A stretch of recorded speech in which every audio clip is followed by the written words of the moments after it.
Alam po ba ninyo na si Pi Network, isang blockchain project na nagsimula sa simpleng mobile mining app, ay meron na po siyang higit 60 million na mga active users at tinatawag po silang mga pioneers.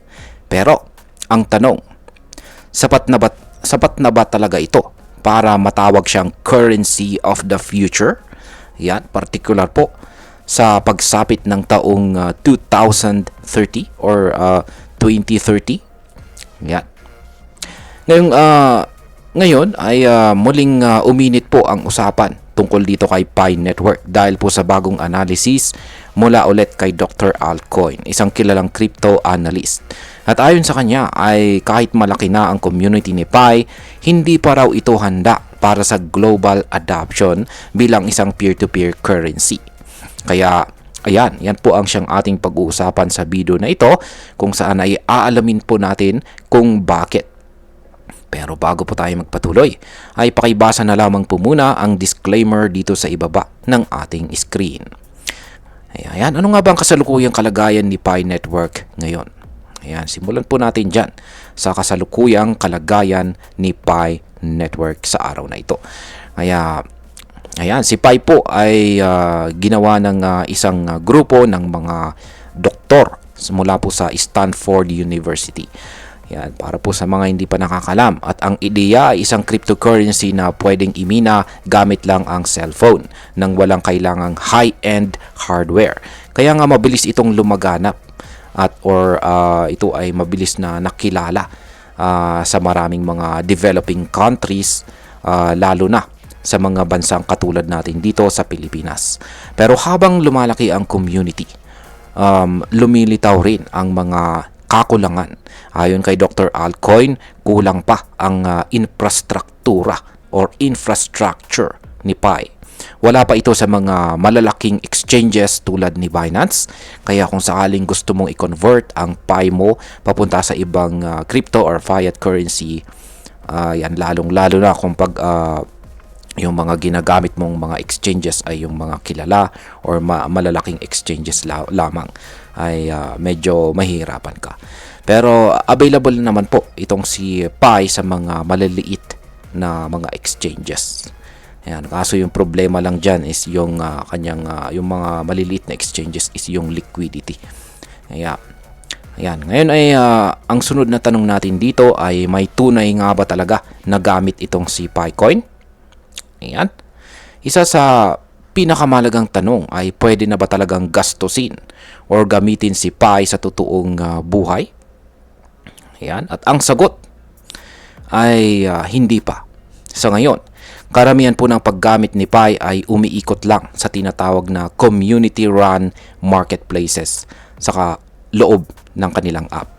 Halimbawa ay pwede ka pong bumili ng simpleng produkto or serbisyo kapalit ng Pi, pero sa iilang users lang ito posible. Wala pa siyang integration sa mga malalaking negosyo or retailers. Hindi pa ito pwedeng gamitin sa mga groceries, malls, or online shops tulad ng Amazon. Kung gusto talaga ng Pi Network na maging pera kung gusto talaga ng Pi Network na maging pera ng kinabukasan, kailangan nitong makipag-partner sa mga totoong negosyo at magkaroon ng real-world use cases. Kung wala ito, mananatili lang si Pi bilang isang experimental coin. Ngayon, bakit naman po delikado ang presyo ni Pi ngayon? Isa pa sa mga malaking issue ay ang pagiging unstable ng presyo ni Pi. Ang presyo po nito kamakailan ay bumaba sa 0.4019.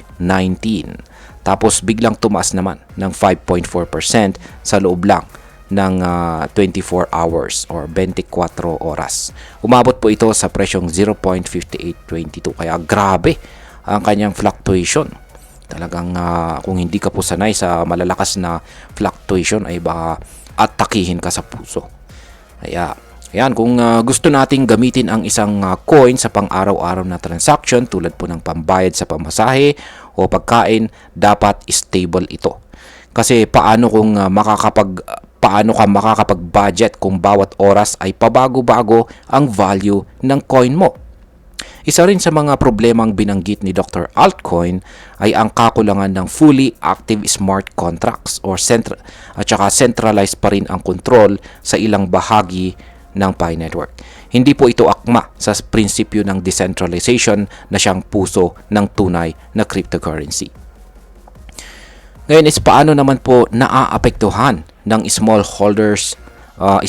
holder concentration ang future ni Pi? Ayon po sa datos, 95% ng mga user ni Pi ay may hawak lang na mas mababa sa 1,001 na Pi. Ibig sabihin ay karamihan po sa mga members ng network ay may maliit na balance. At kung maliit po ang hawak ng mga tao at mababa rin ang value ng Pi, hindi po ito magiging sapat para magkaroon ng meaningful utility. Ang gusto po ni Dr. Altcoin ay tumaas ang presyo ni Pi para kahit maliit lang ang hawak mo, may halaga pa rin ito sa tunay na mundo. Pero para mangyari ito, kailangan po ng malawakang adoption, paggamit sa tunay na transaction at saka suporta ng mga negosyo na sa totoo lang ay malayo pa. Ngayon is ano po ba ang dapat kailangang gawin ng Pi Network para maging isang global currency? Yan. Ayon sa report, kahit promising ang model ni Pi dahil libre itong imina at mababa ang entry barrier, marami pa rin silang kailangang ayusin. Una, mas malawak na infrastructure. Yan, mas malawak po na infrastructure tulad ng integration sa wallets at saka exchanges. Pangalawa ay transparency sa roadmap at saka development. Pangatlo, smart contracts na pwede pong gamitin ng developers. Pang-apat, partnership sa real-world business. Yan, real-world businesses. At higit po sa lahat ay price stability. Kung magagawa ito sa loob ng susunod na 5 years, posibleng ang maging isa si Pi sa mga pinagkakatiwalaang digital currency ng hinaharap.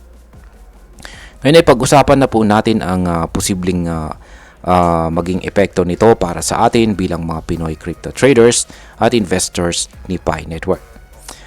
Yan, para po sa atin bilang mga Pinoy na active na gumagamit or nagmimina ng Pi, mahalagang malaman po natin na hindi pa ito ready for take-off. Ibig sabihin kung umaasa kang kikita agad dito, baka madismaya ka lamang. Pero kung ang approach mo ay isang long-term investment at handa kang maghintay hanggang maging mature ang ecosystem, may potential pa rin naman po itong si Pi. Marami sa atin ang walang malaking kapital para mag-invest sa mga high-risk na coins tulad ni Bitcoin or Ethereum. Kaya si Pi na libre po nating imina gamit ang ating cellphone ay parang isang equalizer. Pero wag po nating kalimutan, libre man ito, may halaga pa rin ang oras at saka effort mo. Kaya mas mabuting maging maalam at updated po sa mga development ng Pi Network. Bilang panguli, ang masasabi ko naman tungkol dito ay para sa akin si Pi Network ay parang batang cryptocurrency na nasa stage pa ng pagtuturo na maglakad. At may potensyal siyang tumakbo at tumalon sa hinaharap. Pero kailangan pa ng tamang gabay, resources at tiwala mula sa community at mga negosyo. Kung isa ka po sa mga Pi pioneers, huwag ka pang mawalan ng pag-asa.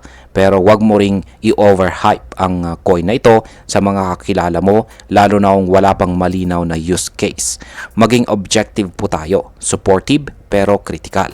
At sa mga wala pang Pi dyan, pwede po ninyong subukan ito dahil libre naman po. Pero tandaan natin, libre man ang simula, hindi ibig sabihin ay walang risk sa dulo. Kaya, ayan, hanggang dito na lamang po tayo sa video na ito mga ka-crypto. Marami pong salamat sa panonood. Ingat po tayo lagi at God bless po sa ating lahat.